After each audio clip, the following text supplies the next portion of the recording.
119వ కీర్తన 17వ వచనం. నీ సేవకుడైన నేను బ్రతుకున్నట్లు నా ఎడల నీ దయారసము చూపుము. ఎవరంట నీ సేవకుడైన నేనంటే? మనము. అంటే ఇప్పుడు ఈ కీర్తన ఎవరైతే రాశారో, ఇప్పుడు దేవుడు మనతో ఎలా మాట్లాడుతూ ఉన్నాడు? మన ఉద్దేశాలు ఎలా ఉండాలి, మన ఆలోచన ఎలా ఉండాలి, మన ఇష్టాలు ఏమై ఉండాలి, మన హృదయంలో ఏమి ఉండాలి, దేని చేత మన హృదయం నింపబడి ఉండాలి అని చెప్పి మనకి వాక్యమైన దేవుడు మనతో మాట్లాడుతూ ఉన్నాడు. ఎలా చెప్తున్నాడు? ఇది సత్యం అని చెప్పి చూపిస్తూ ఉన్నాడు. అవునా? మీ హృదయాలు ఇలాగే ఉన్నాయా? మీ హృదయాలు దీంతోనే నింపబడి ఉన్నాయా? లేదా ఒకవేళ వేరొక దాంతో కనుక నింపబడి ఉంటే కనుక ఏం చేయాలంటున్నాడు? చెక్ చేసుకొని సరి చేసుకోండి అని అంటున్నాడు. అర్థమవుతుందండి? ఇక్కడ ఉన్న వాళ్ళల్లో ఒక్కొక్కరి హృదయంలో ఒక్కొక్క రకమైన ఉండొచ్చు. కాబట్టి ఆ ప్రతి ఒక్కరి గురించి అలా మాట్లాడేది కాదు, కానీ హృదయంలో ఏం ఉండాలి అసలు అనేది తెలియచెప్తా ఉన్నాడు దేవుడు. దాన్ని బట్టి మన హృదయంలో అదే ఉంటే దేవుడి నామానికి మహిమ. అలాగే ఉండేటట్టుగా చక్కగా చూసుకోవాలి. ఒకవేళ అది కాకుండా వేరొకటి కానీ ఉన్నట్టయితే మనం ఏం చేసేయాలి? చెక్ చేసుకొని సరి చేసుకోవాలన్నమాట. సరి చేసుకోవటానికి ఇష్టపడి ఏం చేయాలి? ఆయన కృపని కోరుకోవాలన్నమాట. అంతేనా? కాబట్టి కీర్తనకారుడు ఎట్లా చెప్తా ఉన్నాడు అనమాట. ఏ ఉద్దేశం కలిగి ఉండాలో అది చెప్తా ఉన్నాడు. నీ సేవకుడినైనా నేను అన్నప్పుడు మనం ఏం చేయాలి? మన ప్లేస్ను పెట్టుకోవాలి అక్కడ. అంతేనా? నీ సేవకుడినైనా నేను బ్రతుకున్నట్లు నా ఎడల నీ దయారసము చూపుము. నీ వాక్యమును బట్టి నేను నడుచుకొనుచుందును. ఏం చేయాలంట? దేవుని ఏం కోరుకుంటున్నాడు? దయ చూపించమని కోరుకుంటా ఉన్నాడు అనమాట. నీ దయారసము నా జీవితంలో నిత్యము కూడా నీ యొక్క దయ నా మీద ఉండేటట్టుగా దయచేయమని చెప్పి కోరుకుంటా ఉన్నాడు. నీ వాక్యమును బట్టి నేను నడుచుకొనుచున్నాను. దేన్ని బట్టి అంట? ఆయన సొంత ఇష్టాన్ని బట్టా? ఆయన కోరికలను బట్టా? ఈ లోకంలో గొప్ప గొప్ప అనే వాటిని బట్టా? వాటి కొరకు నడుచుకుంటాను అంటున్నాడా? వాటిని బట్టి నడుచుకుంటాను అంటున్నాడా? మరి దేన్ని బట్టి అంట? నీ వాక్యమును బట్టి నేను నడుచుకుందును అని అంటున్నాడు. మనం దేన్ని బట్టి నడుచుకుంటున్నాం? దేవుని వాక్యాన్ని బట్టి మనం నడుచుకుంటున్నామా? అది మనం చెక్ చేసుకోవాలి. మన జీవితంలో దేవుని యొక్క వాక్యమునకు ఎంత ప్రాధాన్యతని ఇస్తున్నామో, వాక్యాన్ని అనుసరించటమే మన జీవిత విధానంగా ఉందా, లేకపోతే వాళ్ళని ఏళ్ళని బట్టి నడుచుకుంటున్నామా, మన ఇష్టాన్ని బట్టి నడుచుకుంటున్నామా? అర్థమవుతుందండి? దాన్ని మనం చెక్ చేసుకునేవారుగా ఉండాలి. దేవుని మాత్రమే ఆనుకొని ఉండేవారుగా ఉండాలి. దేవుడి ఇష్ట ప్రకారంగా మాత్రమే మనం జీవించేవారుగా ఉండాలన్నమాట. తర్వాత ఏమంటున్నారు?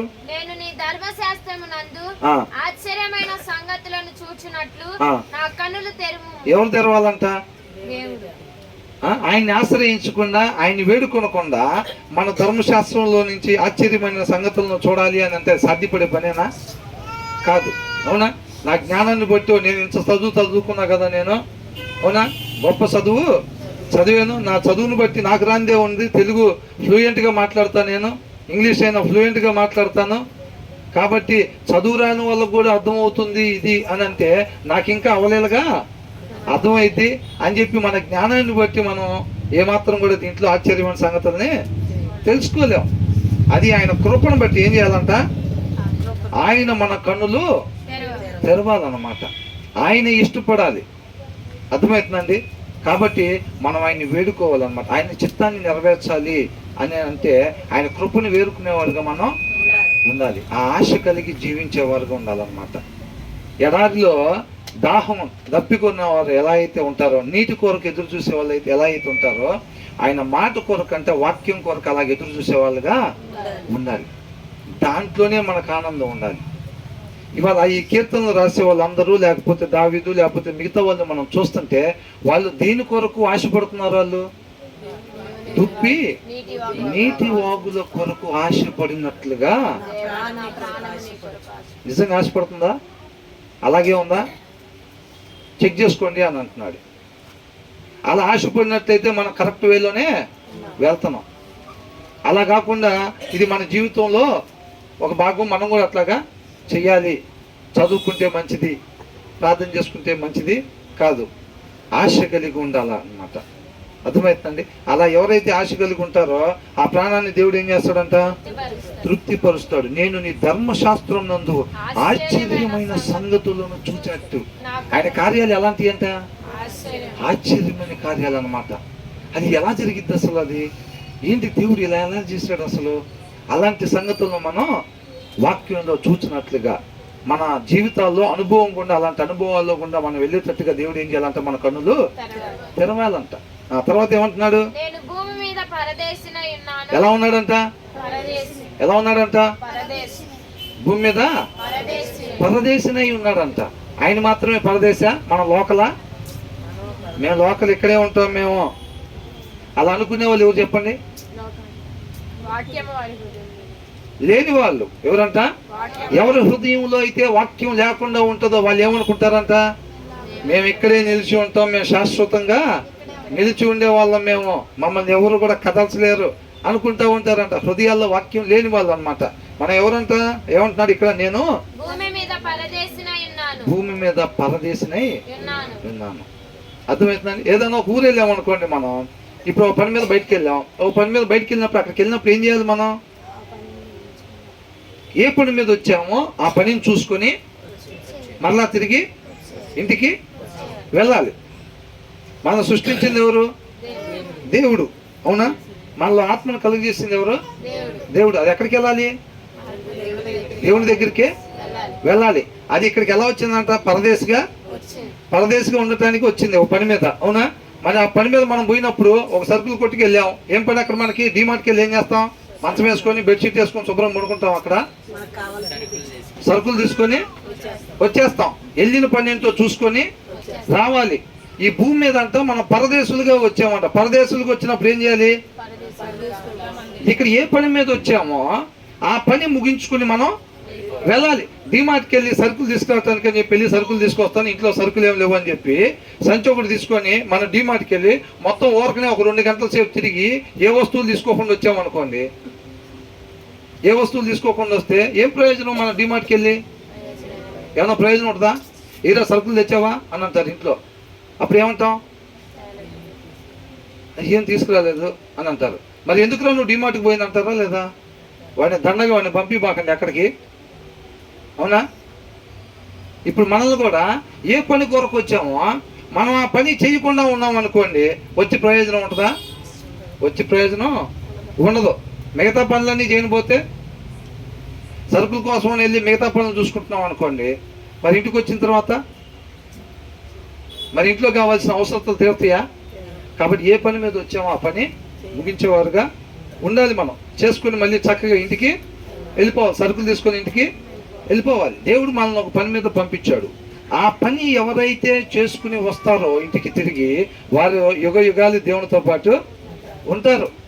ఏ పని మీద వెళ్ళారో ఆ పని చేయలేదు అనుకోండి, మిగతా పనులు ఎన్ని చూసినా, దీనికి ఒక ఎగ్జాంపుల్ మనం చెప్పుకుంటాం. ఏమని? ఒక ఫోన్ ఉందండి. ఆ ఫోన్ని తయారు చేసేటప్పుడు ఒక వ్యక్తి ఏమనుకుంటాడు? ఒక పాప ఒక్కటే సమాధానం చెబుతుంది, ఎవరు చెప్పట్లేదు. ఇంకా అందరూ కూడా నోరు తీసి సమాధానం చెప్పాలి. అవునా కదా? సంవత్సరం పాప చక్కగా సమాధానం చెబుతుంది కదా అడుగుతుంటే. అది మీరు కూడా అందరు సమాధానాలు చెప్పాలి. ఒక ఫోన్ని తయారు చేసుకున్నప్పుడు ఆ తయారు చేసిన వ్యక్తి ఏ ఉద్దేశంతో తయారు చేస్తాడు? మంచి ఉద్దేశంతో. అంతేనా సమాధానం చెప్పేది? ఒక వ్యక్తి దగ్గర లేకపోయినా సరే ఆ వ్యక్తితో మాట్లాడాలి. ఒక వ్యక్తి దగ్గర లేకపోయినా సరే, అప్పట్లో సాధ్యపడేదా? ఫోన్లు కనిపెట్టక ముందు ఆ మనిషి దగ్గరికి వెళ్తేనే మనం మాట్లాడాలి. అంతేనా కదా? ఇప్పుడు ఏమవుతుంది? ఆ వ్యక్తి దగ్గర లేకపోయినా సరే మనం మాట్లాడేదానికి పనికి రావాలి అన్న ఒక ఉద్దేశాన్ని మైండ్లో పెట్టుకొని ఆ ఫోన్ని తయారు చేశాడు వ్యక్తి. కానీ ఆ ఫోను దానికి పని చేయట్లేదు అనుకోండి, ఆ ఫోన్ దానికి పని చేయట్లేదు. ఇక్కడ కొన్ని పేపర్లు ఉన్నాయి. అవునా? ఆ పేపర్లు ఎగిరిపోకుండా ఆ ఫోన్ దాని మీద పెట్టామనుకోండి, ఎగిరిపోతాయి. ఆ పేపర్లు ఎగిరిపోవు. అంత మాత్రాన ఆ ఫోన్ మంచిదా? కాదు. ఇటు వినాలండి, అందరూ ఇటు వినాలి. అందరూ చిన్నపిల్లలుగానే పెరిగి పెద్దయ్యారా? లేకపోతే అసలు మేము డైరెక్ట్గా పెద్ద నుంచే పడ్డాం బ్రదర్. మేము పుడతమే పెద్దగా పుట్టాం, 38 ఏళ్ళకి ఒకళ్ళు, 45 ఏళ్ళకి ఒకళ్ళు. అది చిన్నగా పుట్టి పెరుగుతుంటే మాకు ఆశ్చర్యంగా ఉంది. ఏంటట చిన్నగా పుట్టి పెరుగుతుంటే మాకు ఆశ్చర్యంగా ఉంది అన్నట్టు చూస్తున్నారు. అవునా కదా? తర్వాత ఏంటి, ఇప్పుడు ఆ ఫోను ఆ మనిషి ఎందుకోసం తయారు చేసుకున్నాడో అందుకోసం ఆ ఫోన్ ఉపయోగపడట్లా, కానీ పేపర్లు ఎగిరిపోకుండా ఉపయోగపడుతుంది. అంత మాత్రాన అది మంచి ఫోనా? కాదు. ఎందుకని? దాని సృష్టికర్త దాన్ని తయారు చేసుకున్న అతని ఉద్దేశాన్ని అది నెరవేర్చలేదు కాబట్టి, ఏ పని కొరకు దాన్ని తయారు చేసుకున్నాడో ఆ పని కొరకు అది ఉపయోగపడలేదు కాబట్టి ఆ ఫోను మంచిది కాదు. అంతేనా కదా? దాన్ని తయారు చేసుకుని ఆయన అడిగామనుకోండి, అది పేపర్ వెయిట్గా పనికొచ్చినా, లేకపోతే పిల్లోడు చెప్పిన మాట వినకపోతే ఇసిరివాడు తలకాయ బల్ల కొడటానికి పనికొచ్చినా సరే, ఏ ఉద్దేశం కొరకు తయారు చేశారో ఆ ఉద్దేశం కొరకు అది పని చెయ్యట్లేదు అంటే, దాన్ని తయారు చేసిన ఆయన దృష్టిలో అది మంచి ఫోనా కాదా అంటే ఏం చెప్తాడు దాని సృష్టికర్త? అది మంచిది కాదు. నేను ఏ ఉద్దేశం కొరకు దాన్ని తయారు చేసుకున్నానో ఆ ఉద్దేశం కొరకు అది పని చెయ్యట్లేదు కాబట్టి అది తలకాయల బల్ల కొడటానికి పనికి రావచ్చు, పేపర్ వెయిట్గా అది పనికి రావచ్చు. అర్థమవుతుందండి? కోట్లు సంపాదించవచ్చు, చక్కగా ఆర్గానిక్ ఆరోగ్యం కాపాడుకోవచ్చు. నేను ఏ పని కొరకైతే ఆ మనిషిని నేను సృష్టించానో ఆ మనిషి ఆ పని కొరకు జీవించలేదు కాబట్టి ఆ మనిషిని నేను స్వీకరించను అని అంటున్నాడు దేవుడు. అర్థమవుతుందండి? ఆ మనిషి యుగ యుగాలు నాతో పాటు ఉండటానికి వీలు లేదు అని అంటున్నాడు. కాబట్టి మన ఇష్ట ప్రకారంగా మనం జీవించడానికి అదే ఫోను దానంతటికి అదే దాని ఇష్టం వచ్చినట్టు మనం ఏం నొక్కకపోయినా కానీ అదే పని చేసుకుంటుంది అనుకోండి, ఏమంటాం? హ్యాంగ్ అయిపోయిందని అంటాం. అంటే అది మంచిది కాదు. దాని సృష్టికర్త ఉద్దేశం ఏంటంటే అది ఈయన ఆపరేట్ చేస్తే అది ఆపరేట్ కావాలి, దానంతటికి అది పని చేసుకోవటానికి వీలు లేదు. దేవుడు కూడా ఏ ఉద్దేశం కొరకు పంపించాడో ఆ ఉద్దేశం కొరకే మనం జీవించేవారుగా ఉండాలి. ఎలాగంట? ఏ ఉద్దేశం కొరకు పంపించాడో ఆ ఉద్దేశం కొరకు కూడా జీవించాలా? ఆ ఉద్దేశం కొరకు మాత్రమే మనం జీవించాలి. అర్థమవుతుందండి? దేవుడు దొరికే సమయంలోనే వెతకేవారు ధన్యులు. అర్థమవుతుందండి? బుద్ధి లేని కన్యకలు ఏం చేశారంట తర్వాత? ప్రభా అని పోయి తలుపులు కొడితే తీసారా? ఏం లేదు. దేవుడు దొరికే వేళలోనే వెతకాలి. అర్థమవుతుందండి? తర్వాత ఏమంటున్నాడు? నేను భూమి మీద పరదేశినై ఉన్నాను, నీ ఆజ్ఞలను నాకు మరుగు చేయకుమో. ఎవడన్నా ఇంటి అడ్రస్ దారి మర్చిపోయాడు, డిమార్ట్కి వెళ్ళి ఇల్లు అడ్రస్ దారి మర్చిపోయాం అనుకోండి, ఏంటి పరిస్థితి? సరుకులు తీసుకున్న ప్రయోజనం ఉంటుందా? ఇప్పుడు ఇక్కడ ఏమంటున్నాడు? నీ ఆజ్ఞలను. ఈయన పరదేశికి వచ్చాడంట, వినాలి. ఈయన పరదేశిగా వచ్చాడు. ఈయన పరదేశిగా వచ్చిన వాడికి ఆజ్ఞలతో పని ఏంటి?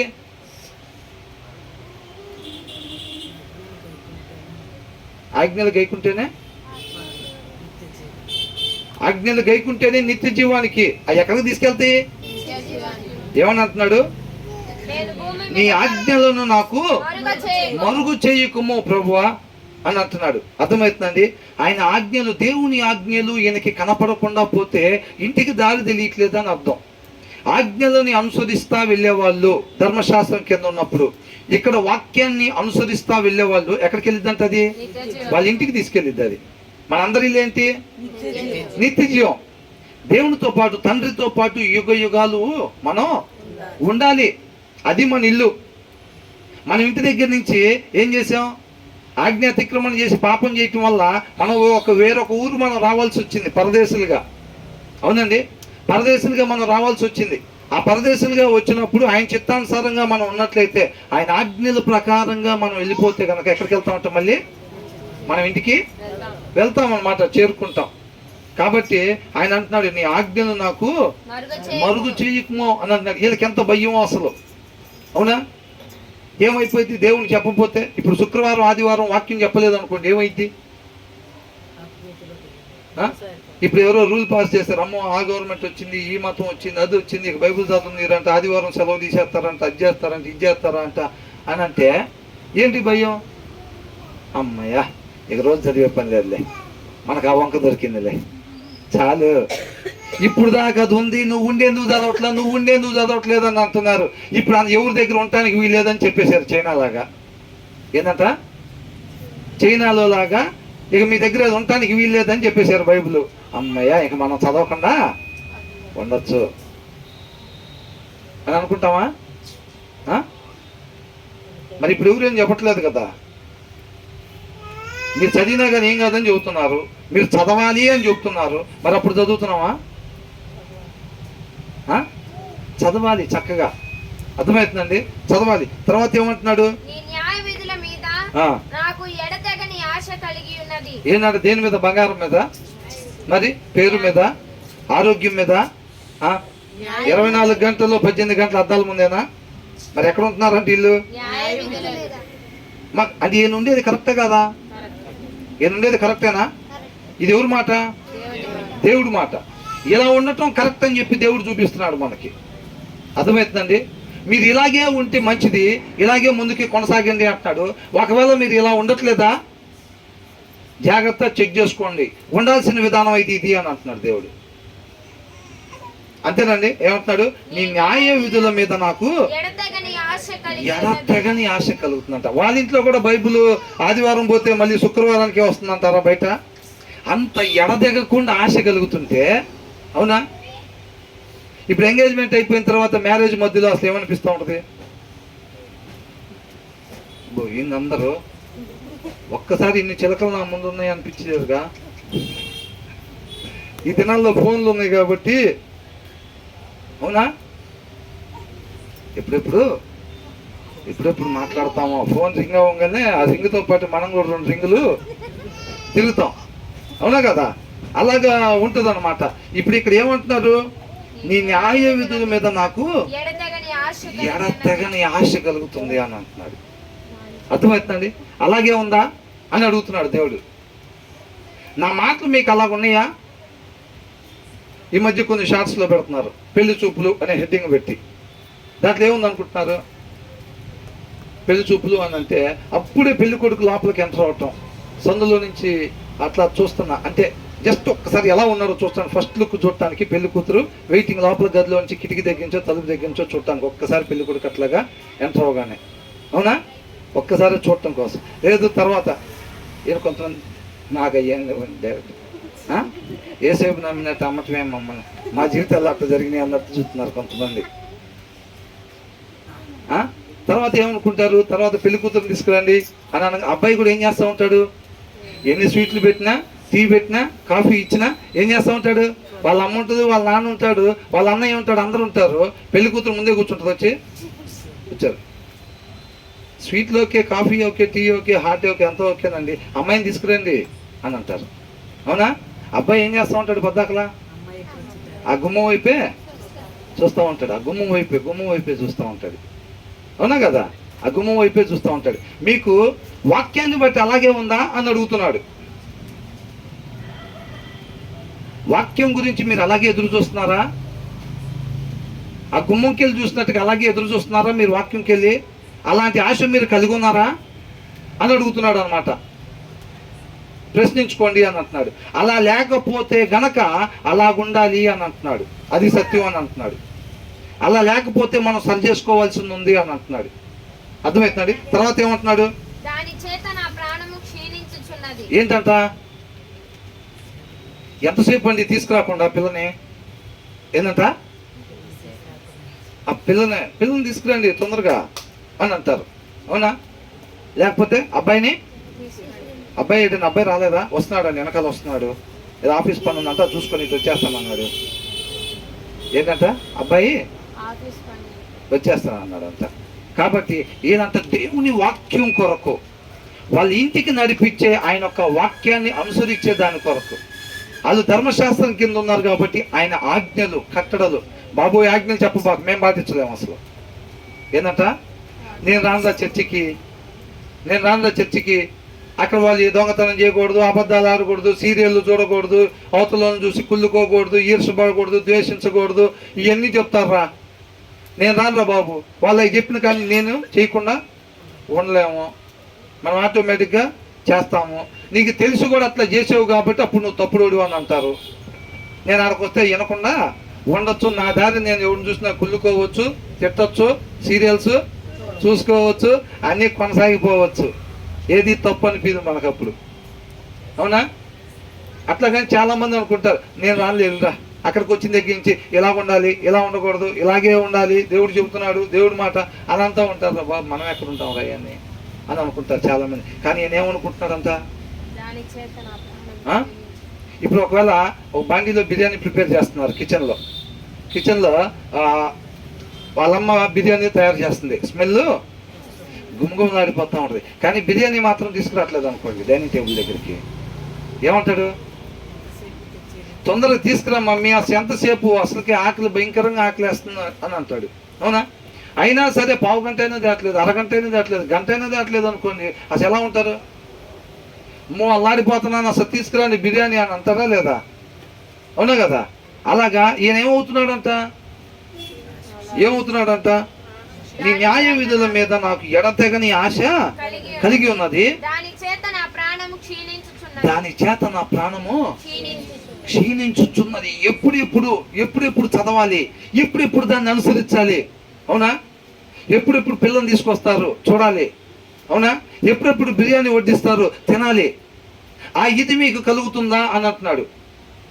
బైబుల్ చదవాలి, ఆ ఆనందం వేరు, ఆ సంతోషం వేరు, ఆయనతో గడిపే ఆ క్షణాలు వేరు. దాని కొరకు ఎదురు చూస్తున్నారా? దాంతోనే సంతోషపడాలి, దాంట్లోనే ఉంది అసలు ఆనందం, ఇంకెక్కడ లేదు ఈ లోకంలో అలాంటి ఆనందం అనే అనుభూతిని పొందుతున్నారా అని అడుగుతున్నాడు. ఎంతమంది పొందుతున్నారని అట్లాగా? వాక్యాన్ని చదువుతుంటే అలాంటి ఆనందాన్ని ఎంతమంది పొందుతున్నారు అని అడుగుతున్నాను నేను. ఆ దేవుడితో గడిపే ఆ యొక్క క్షణాలు ఎంత మధురమైనయో అలాంటి అనుభవం కూడా ఎవరెవరు వెళ్తున్నారు అంటున్నా, అవునా? ఏంటన్నాడు? ఓ పాట రాశారు కదా, నీలోనే ఏంటంట చెప్పాలండి, ఏంటంట? ఎక్కడంట ఆనందం? ఆయనలోనే ఆనందం అంట, అవునా కదా? కాబట్టి మనం ఎలాగ ఉండాలి? ఆయన వాక్యం కొరకంట క్షీణించేటట్టుగా ఉండాలన్నమాట. అలాంటి ఆశ కలిగి ఉండాలి. ఎడతెగని అని రాశారు అక్కడ, అవునా? ఎలాంటిదంట అది ఆశ? ఎడతెగని ఆశ కలిగి ఉన్నదంట. అలాంటి ఆశ మనం కలిగి ఉండాలి. తర్వాత గర్విష్ఠులంట దేవుడు ఏం చేస్తాడంట? గద్దిస్తాడంట, అవునా? గద్దించడం అంటే బంగారు తల్లి అంటాడా? నా గారాలు పట్టి అంటాడా? మరి ఏమంటాడు? గద్దించడం అంటే ఏంటి? పిల్లల్ని ఎలా గద్దిస్తారు తల్లిదండ్రులు? ఏయ్ నడుస్తారు, అవునా? అనగానే వాడు ఏం చేస్తాడు? ఈ పని మనం చేయకూడదు ఇద్దాం అనుకుంటారు. ఒక్కసారి అర్థమైపోయింది. దేవుడు ఏం చేస్తాడంట? గర్విష్ఠులు అంటే వాళ్ళు ఎలా ఉంటారు? బొమ్మ గీయమంటే ఎట్లా గీస్తారు మీరు? గర్విష్ఠులు అంటే ఎలా ఉంటారు మీకు తెలుసా? ఎప్పుడైనా చూసారు వాళ్ళని? వాళ్ళ రూపం ఎవరైనా చెప్పగలుగుతారా? గర్విష్ఠులు అని అంటే వాళ్ళు ఎలాగుంటారు అనుకుంటున్నారు మీరు? ఏలియన్స్ లాగా ఉండొచ్చా బహుశా? బా ఎంత చక్కగా ఎలా ఉంటారంట? మేము ముందు పెట్టుకుని ఏం బ్రదర్ అట్లా అడుగుతారు, ఏం తెలియనట్టుగా. ఏంటంట? నేను అంటలేదండి, ఇక్కడ దీంట్లో అంటున్నారు గర్విష్ఠులను నీవు గద్దించుతున్నావు. ఎవరంటారు? నీ ఆజ్ఞలను విడిచి తిరుగువాళ్ళు. వాక్యాన్ని అనుసరించకుండా వాక్యం ఒకటి చెబుతుంటే మనం ఒకటి చేస్తున్నాం అనుకోండి, వాళ్ళు ఎవరంట? శాపగ్రస్తులంట. వాళ్ళే గర్విష్ఠులు. ఏం అవసరం లేదు, నువ్వేం చెప్పాల్సిన పని లేదు, మా సంగతి మేము చూసుకుంటాం. అదేనండి గర్వం అంటే, అంతేగా, అవునా కదా? గర్వం అంటే ఇంక వేరేది కాదు. నీ ఆజ్ఞలను విడిచి అంటే ఏం అవసరం లేదు, నీ వాక్యం మాకేమీ అవసరం లేదు, మా సంగతి మేము చూసుకుంటాం. ఆ పండు తింటాం మీకు మేలుకరం కాదని అంటే మా సంగతి మేము క్రియారూపకంగా దేవుడికి ఏం తెలియపరిచారు? మా సంగతి మేము పుట్టించావు కదా, ఇక అయిపోయింది కదా, ఎప్పుడైనా కావాలంటే ఫోన్ చేస్తాం. ఇక ఉంటాను, ఎప్పుడైనా కావాలని మేము ఫోన్ చేస్తాంలే అంటారు చూసారా, అట్లాగా ఇక మా సంగతి మేము చూసుకుంటాం ఇంకా అది. కాబట్టి మేము ఎప్పుడైనా అవసరమైతే ఫోన్ చేస్తాంలే కానీ నువ్వు ఇన్వాల్వ్ అవద్దు, ఇంకా అవసరం లేదు అని తిరస్కరించినట్టు అనమాట, రిజెక్ట్ చేసినట్టు, అంతే కదండి. తర్వాత ఇక్కడ అందుకని అంటారు నీ ఆజ్ఞలను విడిచి తిరుగు వాళ్ళు అని అంటే ఆయన ఏమంటున్నాడు, అబద్ధాలు ఆడద్దు అని అంటున్నాడు. అయినా మనం ఆడుతున్నాం అంటే ఏంటి, అవసరం లేదు నీ మాట, ఏంటంట నీ మాట అవసరం లేదు మాకు, నీ మాట ఏమి. మోషేతో ఏం చెప్పాడు, నువ్వు వెళ్ళా బండ దగ్గర మాట్లాడు అని అన్నాడు. మాట్లాడాలంటే ఏం చేశాడు, కర్ర తీసుకుని కొట్టాడు అని ఏం చెప్పాడు, ఆయన ప్రవర్తన ద్వారా దేవుడితో ఏం చెప్పాడు, అవసరం లేదు నీ మాట, మేము చూసుకోగలుగుతాం మా సంగతి. అర్థమవుతుందండి. వాక్యాన్ని అనుసరించకుండా మన ఇష్టాన్ని అనుసరించే వాళ్ళు దేవుని ఏం చేస్తున్నట్టంట, అవసరం లేదు మేము చూసుకుంటాం, అంతేనా కదా. అట్లాగే తెలియపరుస్తున్నారు. వాళ్ళు ఎవరంట, శాపగ్రస్తులు అని అంట. వాక్యాన్ని అనుసరించిన వాళ్ళు శాపగ్రస్తులు అని అంటున్నారు. తర్వాత నేను నీ శాసనములను అనుసరించుచున్నాను, నా మీదకి రాకుండా నిందను తిరస్కారమును తొలగింపు. ఎంత భయమో, అవునా.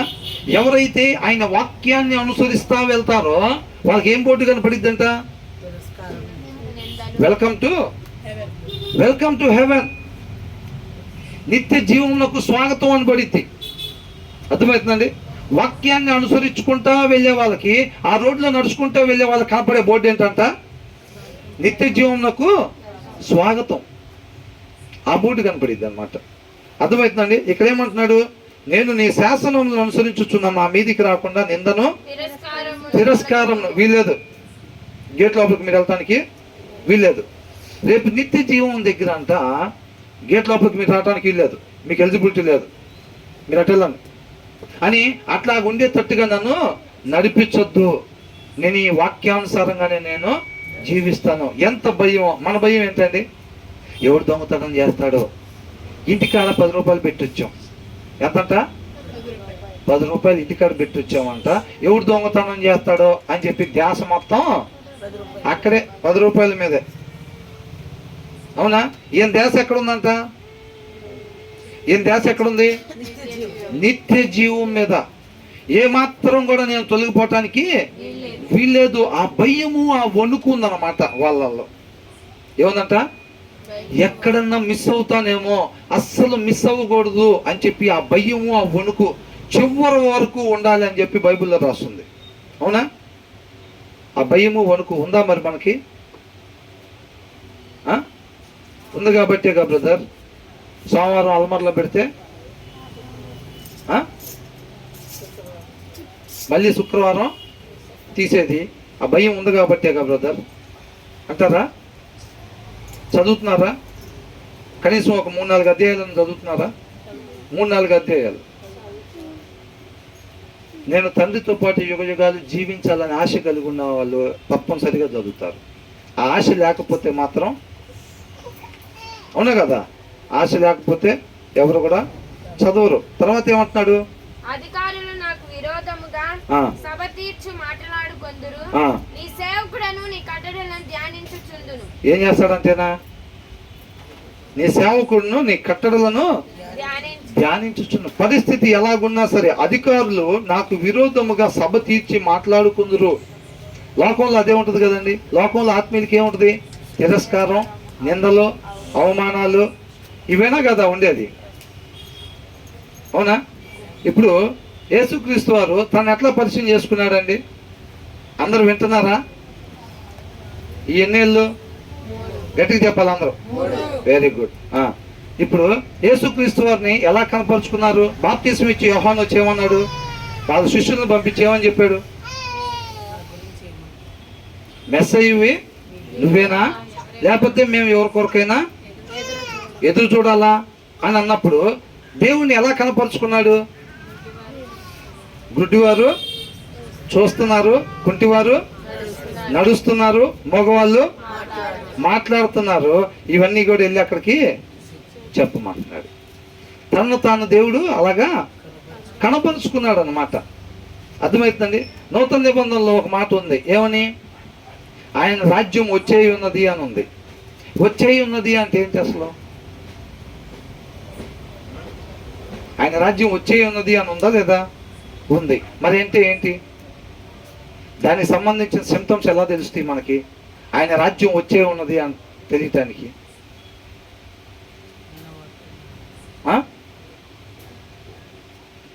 ఎవరైనా చెప్తారా? ఒకరిని వేరొకరు, ఒక విశ్వాసిని ఒక లోకస్తులు చంపినప్పుడు ఆ విశ్వాసి వాళ్ళ కుటుంబం ఏం చేస్తారంట? వాళ్ళని క్షమించి వాళ్ళు కూడా సత్యాన్ని తెలుసుకోవాలి అని అనడం. అర్థమవుతుంది?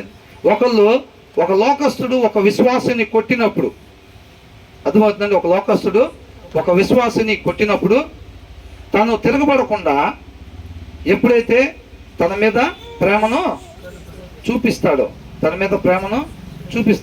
ఒక లోకస్తుడు ఒక విశ్వాసిని ఎప్పుడైతే శత్రువుగా భావించినప్పుడు ఆ విశ్వాసి కూడా లోకస్తులను తిరిగి శత్రువులుగా భావించకుండా వారి కొరకు ప్రార్థన చేస్తాడు. అర్థమవుతుందండి? ఇది లోకంలో ఉంటుందా? ఇవన్నీ కూడా ఆయన రాజ్యం వచ్చే ఉన్నది అనే దానికి సిమ్టమ్స్ అన్నమాట. లోకం ఆశ్చర్యపోయి చూస్తుంది. తెలుసండి, ఇప్పుడు రీసెంట్గా జరిగింది, ఇప్పుడు ప్రవీణ్ పగడాల బ్రదర్ది జరిగినప్పుడు వాళ్ళ మిస్సెస్ ఏం చెప్పారు? మేము ఇక్కడ పగ తీర్చుకోవటానికి లేము, కాబట్టి మేము వారిని క్షమించాము. మేము దేని చేత పట్టబడ్డామో వాళ్ళు కూడా దాని చేత పట్టబడాలి అని కోరుకుంటా ఉన్నాం. మేము ఎందు నిమిత్తం ఇక్కడికి పంపబడ్డామో పరదేశులుగా, దాన్ని మనం లోకానికి కనపరిచేవారుగా మనం ఉండాలి అని అన్నాం. లోకం ఆశ్చర్యపోతుంది. సంఘం చేసే కార్యాలకి లోకం ఆశ్చర్యపోతుంది. అర్థమవుతుందండి? కొన్ని చోట్ల వెళ్తుంటే ఈ సువార్త చెప్పే వాళ్ళని కొడుతున్నారు. కొట్టినప్పుడు వీళ్ళు ఏం చేస్తున్నారు? తిరగబడి కొడుతున్నారా? వారి కొరకు ఏం చేస్తున్నారు? వీళ్ళు ప్రార్థించేవారుగా ఉంటున్నారు. ఇలా శత్రువులుగా చూస్తుంటే వీళ్ళు వారిని తిరిగి శత్రువులుగా చూడట్లేదు, వాళ్ళ కొరకు ప్రార్థించేవారు ఉంటున్నారు. ఆ గ్రామస్తులు ఎప్పుడైతే తిరగబాటు చేసి మాకు అవసరం లేదు మీ సువార్త అసలు అని చెప్పి వాళ్ళని కొడుతుంటే ఆ సువార్త అక్కడున్న గ్రామస్తులు మొత్తం కూడా రక్షణ పొందుకోవాలని చెప్పి వాళ్ళ మీద ప్రేమ నీళ్ళు కనపరుస్తున్నారు. ఇవన్నీ లోకంలో ఉన్నాయా? మరి ఎక్కడి నుంచి వచ్చినాయి ఇవన్నీ కూడా సిమ్టమ్స్ అన్నమాట. ఆయన రాజ్యం వచ్చే ఉన్నది. యేసుక్రీస్తు వారు ఆయన పోలి జీవించటం అన్నమాట. ఆయన ఏం చేశారు? కొట్టినప్పుడు తిరిగి కొట్టాడా? ఆయన కొట్టగలిగి ఉండి కూడా కొట్టాడా? ఆయన అవమానించారు, ఈయన అవమానించగలిగి కూడా ఈయన అవమానించాడా? ఆయన నిందించారు, వాళ్ళని నిందించగలిగి కూడా నిందించాడా? నిందించలేదు. అది తండ్రిని మహింపరచడం అంటే. ఇవాళ సేమ్ యాజ్ ఇట్ ఈజ్గా దేవుడు మహాకృపను బట్టి సంఘం కనపరుస్తూ ఉంది లోకానికి. చంపుతారా? మిమ్మల్ని క్షమిస్తా ఉన్నాడు. ఏమంటున్నాడు? ఆ కుటుంబం ఏమంటుంది? లోకస్తులు ఏమంటారు? అన్నం చంపితే తమ్ముడు ఎలా ఉంటాడు? పగ తీర్చుకొని కాపుగా ఎదురు చూస్తూ ఉంటాడు. కానీ ఒక సంఘంలో ఒక ఆత్మీయుడు ఎలా ఉంటున్నాడు? భారం కలిగి ఉంటున్నాడు. ఆ వ్యక్తి ఎవరైతే అలాంటి కార్యాలు చేశారో, అవునా, ఏ మనుషులు అలాంటివి చేశారో వాళ్ళ దగ్గర సత్యం లేదు కాబట్టి వాళ్ళు అలా చేశారో, వాళ్ళు సత్యం తెలుసుకోవాలి, సత్యంతో నింపబడాలి. రేపు వాళ్ళు నశించిపోకూడదు. మా కుటుంబంలో ఒకళ్ళు పోయినా వాళ్ళు దేవునితో పాటు యుగాలు ఉంటారు, కానీ రేపు వాళ్ళు పోతే వాళ్ళు దేవునితో పాటు ఉండరు అనే ఒక భారం వస్తుంది వీళ్ళకి. అది ఎక్కడి నుంచి వచ్చింది? యేసుక్రీస్తు వారి దగ్గర నుంచి వచ్చింది. ఏ ఒక్క ఆత్మ కూడా నశించిపోవటానికి ఇష్టం లేదు. ప్రతి ఆత్మ తండ్రితో పాటు యుగాలు ఉండాలని ఆశ కలిగి ఉన్నాడు అనమాట. ఇవాళ సంఘం క్రీస్తుని కనపరుస్తూ ఉందన్నమాట. అర్థమవుతుందండి? నిందిస్తున్నా, అవమానిస్తున్నా, అవహేళన చేస్తున్నా సరే యేసుక్రీస్తు వారు మన కొరకు ఎలాగైతే భరించారో మనం కూడా అలాగే భరిస్తా క్రీస్తును మాత్రమే కనపరిచేవారుగా ఉండాలి. ఏంట్రా వీడు ఎంత కొట్టినా ఆ దినాల్లో 2000 సంవత్సరాల క్రితం ఒక ఆయన సిలువేస్తే ఎట్లా నుంచున్నాడో అట్లా నుంచుంటాడు. ఏంట్రా వీడు ఏంటంట? ఎంత నిందలు మోపినా వీళ్ళ మీద 2000 సంవత్సరాల క్రితం ఒక ఆయన మీద నిందలు మోపితే ఎట్లా ఉన్నాడో అట్లాగే ఉంటారు. ఏంది వీళ్ళు? ఎవరు కనపడాలంట? క్రీస్తు కనపడాలి. నువ్వు మంచి చేసినా నిన్ను నిందించారా? నువ్వు ప్రేమ చూపించినా సరే నిన్ను కొడుతున్నారా? మళ్ళీ ఎవరిని కనపరచాలంట? క్రీస్తుని కనపరచాలి. వచ్చిన అవకాశాన్ని వదిలిపెట్టుకోకూడదు. అర్థమవుతుందండి. మంచి చేసి నిందిస్తే నన్ను నిందిస్తున్నారు, వాళ్ళతో చెప్పుకొని వీళ్ళతో చెప్పుకొని వాళ్ళతో చెప్పుకోవటం కాదు. అది ఒక గొప్ప భాగ్యంగా ఎంచుకోవాలి. మనలో క్రీస్తుని మాత్రమే కనపరిచేవారుగా ఉండాలి మనం. అది సంఘం చేయాల్సిన కార్యక్రమాలు అన్నమాట. మనం అందరం కూడా ఆయన యొక్క అవయవాలుగా ఉన్నాం అన్నమాట, సంఘంగా. అవునండి. కాబట్టి లోకం మొత్తం కూడా మన వైపు చూస్తూ ఉందన్నమాట. ఈ లోకంలో లేనిది వీళ్ళ దగ్గర కనపడతా ఉంది. ఈ సంఘం అనే ఒక జనాభా ఎవరైతే ఆత్మీయులు ఉన్నారో వాళ్ళ దగ్గర లోకంలో లేని కొన్ని క్రియలు కనపడతా ఉన్నాయి. అవి క్రీస్తు దగ్గర ఉన్నాయి. 2000 సంవత్సరాల క్రితం ఒక ఆయన దగ్గర చూసాం, మళ్ళీ ఇవాళ వీళ్ళ దగ్గర చూస్తున్నాం మనం. అయ్యి ఎవరు కనపడాలంట? సంఘంలో నుంచి క్రీస్తు కనపడాలంట. అర్థమవుతుందండి. అలా జీవించాలి. గ్రహం స్టెయిన్స్ వాళ్ళ మిస్సెస్ ఏం చెప్పింది? చిన్న పిల్లలతో సహా జీబులో మొత్తాన్ని పరిచర్యలు వాళ్ళని తగలబెట్టేస్తే వాళ్ళ మిస్సెస్ ఏం చెప్పింది? నేను క్షమించాను. మేము దేని చేత ఏ వాక్యం ద్వారా మేము పట్టబడ్డామో వాళ్ళందరూ కూడా ఆ వాక్యం ద్వారా పట్టబడాలి. ఆ భారం నేను రెగ్యులర్ ప్రేయర్స్లో వాళ్ళ గురించి నేను మొరపెట్టుకుంటానని అంటున్నారు. నువ్వు నేను కూడా అలాగే ఉన్నావా అని అడుగుతున్నాడు. అర్థమవుతుందండి. అలాగే ఉన్నావా నిజంగానే మనం? మరి వాళ్ళు అలాగే ఎలాగున్నారు? వాళ్ళకి మనకి తేడా ఏంటి? వాళ్ళు అలాగే ఎలాగ మారారు? ఈ గులాబీ పువ్వులాగా ఈ చెట్టుకు కూడా రావాలి అంటే ఏం చేయాలి? దీన్ని తీసుకుని వెళ్ళి దానికి అంటు కట్టాలి. అర్థమవుతుందండి. మనం ఏం చేయాలంట? మనం ఏం చేయాలి? క్రీస్తుతో అంటు కట్టబడాలి. వాక్యంతో పెనవేసుకుని ఉండాలి. మనం వాక్యంతో నింపబడి ఉండాలి మన హృదయాలు. అర్థమవుతుందండి. వాక్యంతో నింపబడి ఉండాలి అంతే. మనం అలమరలో బైబిల్ తీసుకొని రావటానికి వీల్లేదు. దేదీప్యమానంగా వెలిగిపోయేవారు ఉండాలి. ఆ దినాల్లో సాయంత్రం అయితే ఏమైంది? కరెంట్లు ఉండేవి కాదు. గుడ్డిల్లో ఏం చేశారు? నూనె పోసుకొని ఒత్తిడి వెలిగించుకొని సాయంత్రం అవుతుందనేసరికి ఏం దీపాలు రెడీ చేసుకుంటూ ఉండాలి. ఎప్పటికప్పుడు మనం వాక్యంతో నింపబడతా ఉండాలన్నమాట. అర్థమవుతుందండి. తర్వాత ఏమంటున్నాడు? ఏంటంట? నీ శాసనములు నాకు సంతోషకరములు అని అంటున్నాడు. అంటే మనం ఏం పెట్టుకోవాలి అక్కడ? నీ వాక్యమే మాకు సంతోషకరములు. తర్వాత అవి నాకు ఆలోచనకర్తలై ఉన్నవి అని అంటున్నాడు. ఏంటంట? అవి నాకు ఆలోచనకర్తలై ఉన్నవి అని అంటున్నాడు. ఏంటంట? నీ శాసనములు నాకు సంతోషకరములు. మన ఆలోచనకర్త ఎవరు? అది అడుగుతున్నాడు దేవుడు. నీ ఆలోచనకర్త ఎవరు? మీ నాన్న చెప్పినట్టు వింటున్నావా? మీ అమ్మ చెప్పినట్టు వింటున్నావా? నీ శరీరం చెప్పినట్టుగా వింటున్నావా? నీ ఆలోచనకర్త ఎవరు అని అంటున్నాడు. అర్థమవుతుందండి. ఏం చేస్తారు? ఆలోచనకర్త అంటే ఏంటి? ఒక వ్యక్తి ఆ ఆలోచనలు చెప్పేదాన్ని బట్టి నడుచుకుంటూ ఉంటాడు అనమాట. అవునా? అయితే ఒకటి శరీరాన్ని అనుసరించాలి, లేదా రెండోది ఆత్మను అనుసరించాలి. ఈ రెండే ఉండేది. నీ ఆలోచనకర్త ఎవరు అని అడుగుతున్నాడు దేవుడు. శరీరం చెప్పేటట్టుగా నడుచుకుంటున్నావా? నీ శరీరం నీకు ఆలోచనకర్తగా ఉన్నదా, లేకపోతే నా వాక్యం నీకు ఆలోచనకర్తగా ఉన్నదా అని అడుగుతున్నాడు. అర్థమవుతుందండి. ప్రశ్న వేసుకుంటున్నారా? మరి ఏంటి దాని సమాధానం ఏంటి? మన ఆలోచనకర్త ఏమై ఉన్నాడు? ఎవరై ఉన్నారు? వాక్యమే ఉందా? ఈ మాట మాట్లాడచ్చా లేదా? వాక్య ప్రకారంగా నేను ఇలా ప్రవర్తించవచ్చా లేదా? నేను ఇవి చూడొచ్చా లేదా? వాక్యానుసారంగా ప్రతి క్షణం మన జీవితంలో అప్లై చేసుకుంటున్నావా? రిమోట్ చేతిలో ఉన్నప్పుడు నేను ఈ నెంబర్ ఛానల్ నొక్కచ్చా లేదా? ఈ మాట మాట్లాడచ్చా లేదా? నేను ఇంతసేపు ఇక్కడ ముచ్చట్లు చెప్పడానికి నేను కూర్చోవచ్చా లేదా? నేను ఇలాంటి ఆలోచనలు ఇంకొద్ది ఎక్స్టెన్షన్ చేసుకోవచ్చా లేదా? ఇవన్నీ ఆలోచిస్తున్నావా? ఎవరు నీ ఆలోచనకర్త అని అడుగుతున్నాడు. ఒకసారి చెక్ చేసుకో అంటున్నాడు. కరెక్ట్గా ఉండటం, సత్య ప్రకారం ఉండటం అంటే ఏంటంట? నీ శాసనములు నాకు సంతోషకరములు. నా వాక్యమే నీకు ఆలోచనకర్త అయి ఉండాలంతే. అది సత్యం అంటున్నాడు. ఏమంటున్నాడు? నా వాక్యమే నీకు ఆలోచనకర్త అయి ఉండాలి. అలాగే ఉందా? అలా లేకపోతే కనుక సరి చేసుకోమని చెప్తా ఉన్నాడు. అర్థమవుతుందండి. కాబట్టి మనం ఇంతటితో ముగిద్దాం. ఎందుకంటే చదువుకున్న కొద్దిగా అయినా సరే చక్కగా మనకు అర్థమయ్యే రీతిగా ఉంచుకుందాం, తర్వాత అయితే మళ్ళీ ఆలస్యమైంది. 32వ వచనం నాకుంది కాబట్టి. అర్థమవుతుందండి? కాబట్టి మన వాక్యానికి మన జీవితంలో ఉన్న ప్రాధాన్యత. కీర్తనాకారుడు ఎలా కనిపిస్తున్నాడు? నువ్వు లేకుండా నేను ఉండలేను. లేఖలు ఏమని రాస్తారు అప్పట్లో? ఓయ్ నువ్వు లేకుండా నేను ఉండలేను రాస్తున్నారా? ఒక స్లిప్, వైట్ స్లిప్ మీద తీసుకొని ఇద్దరు గొడవాడుకున్నప్పుడు, ఓయ్ నువ్వు లేకుండా నేను ఉండను. ఫ్రిడ్జ్ మీద పెడుతున్నారా? అట్లాగా అలా వాక్యంతో ఉండాలి. కీర్తనాకారులు మనకు అది కనపడుతుంది. అవునా? ఏమంటున్నాడు?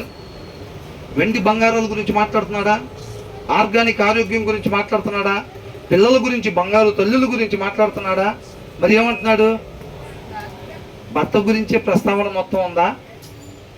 ఏమి వండి పెట్టాలి, ఎలాగైతే నన్ను పొగుడతాడు, ఎలాగైతే నన్నే చూస్తూ ఉంటాడు, ఎలాగైతే ఆయనకి ఎలా ఉంటే నచ్చుతా, ఏం కట్టుకుంటే నచ్చుతా, ఏం వండితే నచ్చుతా, అదేనా? ఆయన స్థానం ఎవరికి కూడా ఇయటానికి వీల్లేదు. అది భర్తకైనా, పిల్లలకైనా, కుటుంబ సభ్యులకైనా, ఎవరికైనా సరే వాళ్ళను చూడాల్సిన రీతిగా వాళ్ళనే చూడాలి. కానీ దేవుడితో ఉండాల్సిన సహవాసం అది మాత్రం దేవుడితోనే ఉండాలి. అది అంటున్నాడు అనమాట.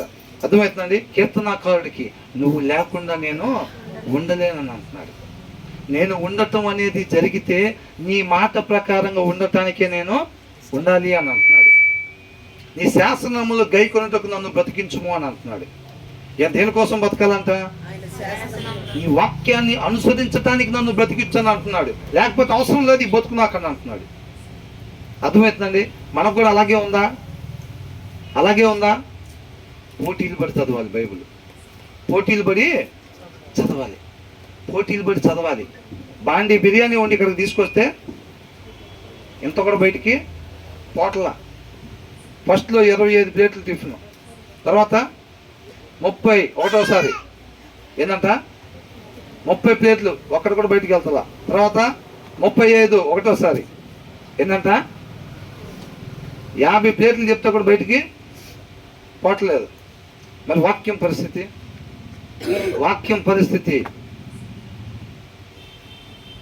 4 చదువు ఉంటుందేమో సిస్టర్, 5 చదివి ఉంటాడేమో బ్రదర్. ఎన్ని చదవాలి? అలా వాడబడాలి, అలాగ ఆశ కలిగి ఉండాలన్నమాట. అర్థమవుతుందండి? దేవుడు మహాకృపను బట్టి సత్యం ఒకరి దగ్గరికి వచ్చినప్పుడు అంతా అది ఊరకనే ఉండదు, ఒకరిని ఊరకనే ఉంచదు. నేను అంటున్నాను కాదండి, నాకు అనిపిస్తూ ఉండేది చెప్తున్నాను అనమాట. దేవుడు చేసే కార్యాలు, సంఘం అభివృద్ధి చెందుతుంది అనేది మనకి ఎలా తెలిసిద్ది అని అంటే, సత్యం మన దగ్గరికి వచ్చినప్పుడు కొన్ని సిమ్టమ్స్ కనబడతా ఉంటాయి. ఏంటో తెలుసండి? అక్కడి నుంచి అనేక మంది సేవకులు బయలుదేరి వెళ్తూ ఉంటారు. అర్థమవుతుందా? ఎక్కువ మంది రావటం, ముందు జరగండి, కూర్చోండి, ముందు జరగండి, విశాలపరచండి. అయి కాదు సంఘం అభివృద్ధి అంటే. ఏం చేస్తారు? ఒక సిస్టర్ సంచి తీసుకుని బయలుదేరిపోయింది సువార్తకి, ఒక బ్రదర్ తీసుకుని వెళ్ళి చిన్న పాక వేసి ఒక మందిరం స్టార్ట్ చేసుకుంటారు. వాళ్ళు రాదు ఇంకెక్కడికి. ఏం చేస్తారు? వాళ్ళు ఇంకెక్కడికి రారు. ఇక సువార్త చెప్తానికి వాళ్ళు బయలుదేరిపోతారు. ఇంకొకరు వెళ్ళిపోయి చక్కగా దేవుడు ప్రేరేపణ బట్టి వాళ్ళు వెళ్ళిపోయి ఒక దగ్గర ఒక రేకుల షెడ్ వేసుకొని చక్కగా వాళ్ళు పరిచర్య ప్రారంభిస్తారు. ఇంకొకరు చూస్తే ఇంకొకరు అలాగ సేవకులు లేవనెత్తబడతారు అన్నమాట. అర్థమవుతుందండి? ఏం జరిగితే సేవకులు లేవనెత్తబడతారు. దేవుని చిత్తం అయితే 4 సంవత్సరాల కన్నా ఎక్కువ ఇక్కడ ఉన్న వాళ్ళని ఎవరిని నేను చూడటానికి ఇష్టపడతలేదు. అవునా? 4 సంవత్సరాలు. ఇంకా ఇప్పుడు ఒక చిన్న పిల్ల, ఇప్పుడు ఆ పాప ఉందా, చక్కటి పాప, ఆ చక్కటి పాపకు 2 చెప్పులు వేసామనుకోండి, తనంతటికి తాను వేసుకోమంటే ఏం చేసిద్ది? ఆ చెప్పు ఈ కాలికి వేసుకునేద్ది, ఈ చెప్పు ఆ కాలికి వేసుకునేద్ది. ఏమనుకుంటారు? అదే భలే ముద్దుగా వేసుకుంటుంది అని అనుకుంటాం. అవునా? 15 సంవత్సరాలు వచ్చిన తర్వాత కూడా ఒక చెప్పు వేరే కాలికి, ఇంకొక చెప్పు ఇంకొక కాలికి వేసుకుంటుంటే ఏమనుకుంటారు వాళ్ళ తల్లిదండ్రులు? అరే బుద్ధిగా భలేగా 15 సంవత్సరాలు వచ్చినా మా ఓడికి అసలు ఏ చెప్పు ఏ కాలికి వేసుకోవాలో తెలియట్లేదు, అసలు భలే ముద్దుగా చేస్తున్నాడు అనుకుంటారా? మరి ఎవరు అట్లా వేసుకునేది? నేను చెప్పేది మీకు అర్థమైందా? చిన్నప్పుడు ఏ కాలికి ఏ చెప్పు వేసుకోవాలో తెలియక దానికి ఇది దీనికి అది వేసుకుంటా ఉంటారు. అది ముద్దుగా పేరెంట్స్ ఇష్టపడతారు. 15 సంవత్సరాలు వచ్చిన తర్వాత కూడా అట్లాగే ఆ చెప్పులు ఈ కాలికి అట్లా వేసుకుంటున్నారు అనుకోండి, ఏమనుకుంటారు? ఎవరు అట్లా వేసుకున్నారు చెప్పండి? హ్యాండిక్యాప్డ్, మెంటల్లీ డిస్టర్బ్డ్, ఎదగలేని వాళ్ళు. అర్థమవుతుందండి? సత్యం మీ దగ్గరికి వచ్చింది అంటే 4 సంవత్సరాలు అప్పుడు మీరు సువార్తకు బయలుదేరి వెళ్ళిపోవాలంతే. అయినా సరే ఇంకా అక్కడే ఉండి, బ్రదర్ ప్రార్థన చేయండి, సిస్టర్ ప్రార్థన చేయండి, పెళ్లి చేసుకుంటున్నాం ప్రార్థన చేయండి, పిల్లలు పుట్టారు ప్రార్థన చేయండి, వాళ్ళ ఉద్యోగాల కొరకు ప్రార్థన చేయండి, మళ్ళీ వాళ్ళ పెళ్ళిళ్ళ కొరకు ప్రార్థన చేయండి అంటే దేవుడు కూడా అంతే అనుకుంటాడు. ఏమనుకుంటాడు? ఇంకా హ్యాండిక్యాప్డ్ లాగా అన్ని సంవత్సరాలైనా ఇంకా అట్లాగే ఉన్నారు అని బాధపడతాడు దేవుడు, అని బాధపడతాడండి. అర్థమవుతుందా? 4 సంవత్సరాల్లో ఆయన మహాకృపను బట్టి ఆయన సత్యం మన దగ్గరికి తెలియదు. నేను కూడా ముగిచ్చేసానండి, అయిపోయింది. నేను కూడా ఒక ఫెలోషిప్లో ఒక విశ్వాసగానే వెళ్ళాను. ఇటు వినాలి, ఒక ఫెలోషిప్లో విశ్వాసగానే నేను కూడా వెళ్ళాను. 3 నుంచి 4 సంవత్సరాలు తర్వాత ఏమైంది? ఆ వాక్యం నన్ను అక్కడ ఉంచిందా? లేకు బయలుదేరు, సంచి తీసుకో అంటే అప్పట్లో సంచి, ఇప్పుడు బండిలోనో కారులోనో బైబిల్ పెట్టుకొని వస్తాం. అప్పట్లో ఎలా ఉంటాయి? నెల్లూరు సంచి ఇంత బారుని తగిలించుకునేది, ఎక్కడ ఉంటుంది బైబిల్ పెట్టుకునేది, అవునా? అట్లా పెట్టుకొని సైకిల్ దొక్కుంటా వెళ్ళిపోతూ ఉంటారు. నిజమైన సత్యం మన దగ్గరికి వచ్చినప్పుడు మన ఊరికినే ఇక కూర్చొని 3 సంవత్సరాలు 4 సంవత్సరాలు 6 సంవత్సరాలు 8 సంవత్సరాలు కూర్చొని వింటా ఉండము. అలా ఉంటున్నాము అని అంటే 2 విషయాలు. ఒకటి, మన దగ్గరికి సత్యం కాకుండా వేరేది వచ్చి ఉండాలి సత్యం పేరుతోటి. రెండోది, మనం దున్నబడిన నేలలాగా మన హృదయాలు పెట్టుకోకుండా విత్తనాలు వేసుకుంటూ ఉండాలి. ఒకటి, సిద్ధపాటు కాకుండా జనాలు ఏమన్నా అనుకుంటారు చర్చికి పోకపోతే అని చెప్పి నామకార్థంగా అన్నా మీరు వస్తూ ఉండాలి. లేకపోతే రెండోది, మీ దగ్గరకు వచ్చింది సత్యం కాకుండా అయినా ఉండాలంతే. మీరు 4 సంవత్సరాలు మించి ఇక్కడే కూర్చొని వాక్యాలు వింటున్నారు అంటే మాత్రం ఈ రెండిట్లో ఒకటి జరగాలి. అయితే మీ దగ్గరకు వచ్చింది సత్యం అన్నా కాకుండా ఉండాలి. లేకపోతే రెండోది ఏంటంట, మీరు నామకార్థం క్రైస్తవులాగా దున్నబడకుండా మీ హృదయాన్ని తీసుకొచ్చి రోజు విత్తనాలు చల్లుకొని వెళ్తూ ఉండాలి. అలాగా దున్నబడకుండా నేల ఎన్నిసార్లు విత్తనాలు వేస్తే మొక్కలు వస్తాయి? బండ మీద ఎన్నిసార్లు వేస్తే విత్తనాలు వస్తాయండి? ఎన్నిసార్లు వేసినారో అర్థమవుతుందా? మరి ఎంతమంది ఇష్టపడుతున్నారు అట్లా? కొంతమంది అంటారు, కొంతమంది గొప్పగా చెబుతారు ఏమని, మన దగ్గర సీనియర్ విశ్వాసం అండి, సంఘ పెద్ద రండి, 28 సంవత్సరాల నుంచి మన దగ్గరే వస్తున్నారు, మన ఫెలోషిప్కే వస్తున్నారు, గొప్పగా చెప్పుకుంటారు. సిగ్గుపడాల్సిన విషయాలు ఏమవుతున్నారు? అతిశయపడుతున్నారు వాళ్ళు. ఏంటంట 28 సంవత్సరాల నుంచి అంట అదే సహవాసానికి వస్తున్నాడంట. అంటే ఏంటి అర్థం? నామకార్థం. అర్థమవుతుందండి? 4 సంవత్సరాల్లో బయలుదేరి వెళ్ళిపోవాలి. ఎంతమంది ఆశపడుతున్నారు అట్లా? బైబిల్ ట్రైనింగ్ 60 సంవత్సరాలు ఇచ్చారు అనుకోండి, ఎలా ఉంటుంది?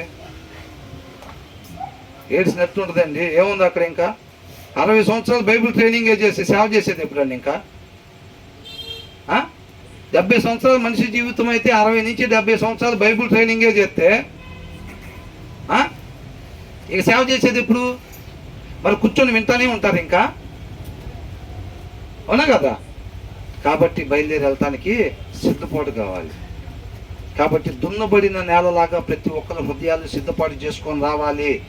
మనమంతా కూడా బైబిల్ ట్రైనింగ్లో ఉన్నాము. దేవుడు మహాకృప అయితే ఇంకొక 3 సంవత్సరాలు, 1 సంవత్సరం అయిపోయింది అనుకుందాం, అవునా?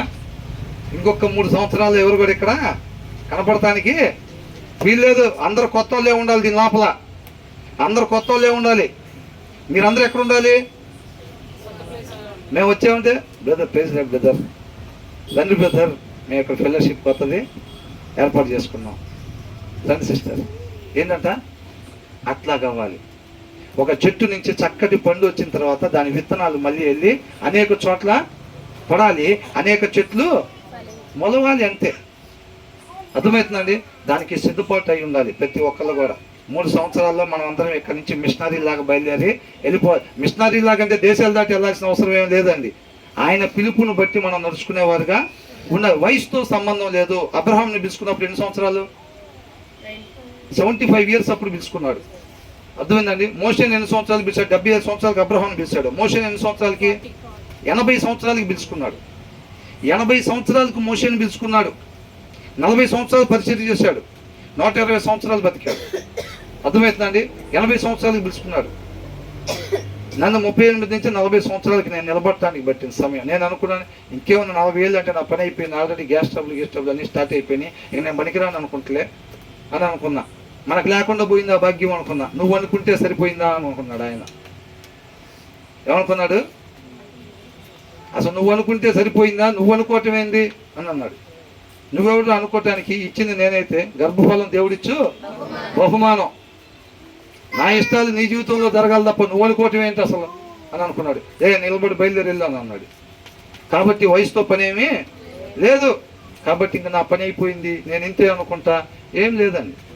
సమూయేలు ఎంత గొప్ప ప్రవక్త, అవునా? ఎప్పుడైతే తైలపుకోమో నింపుకోమనగానే అప్పుడు జీవితం మొత్తం మీద ముగ్గురికే చెప్పమన్నా సరే పోయి ముగ్గురికి చెప్పటం ఆయన నామాన్ని మహింపరిచినట్టు అంతే.